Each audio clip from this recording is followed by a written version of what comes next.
జగిత్యాల జిల్లా మెట్పల్లి పట్టణంలో కాశీబాగ్ హనుమాన్ ఆలయంలో దుండగులు చోరీకి పాల్పడ్డారు. గర్భగుడిలోనికి ప్రవేశించిన దొంగలు స్వామివారి వెండి కనుబొమ్మలు, వెండి నామాలతో పాటు పూజా సామాగ్రిని అపహరించారు. హుండీని ఎత్తుకెళ్లేందుకు ప్రయత్నించినట్లుగా తెలుస్తోంది. ఆనవాళ్లు దొరకకుండా ఆలయంలో సీసీటీవీ డీవీఆర్ను ధ్వంసం చేశారు. విషయాన్ని గుర్తించిన పూజారి, ఆలయ కమిటీ సభ్యులు పోలీసులకు ఫిర్యాదు చేశారు.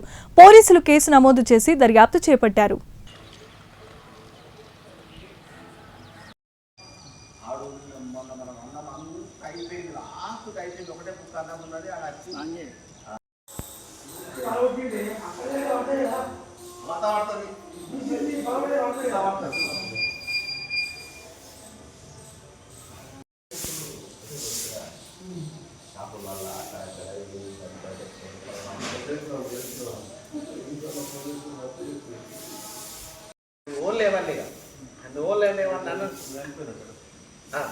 ఓళ్ళేమంటే ఆడు ఇంకా మళ్ళీ మాట్లాడతారు కదా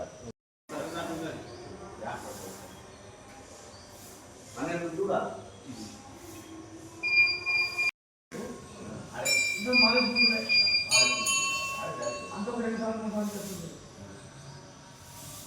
అది ఏదైనా కావచ్చు బాగా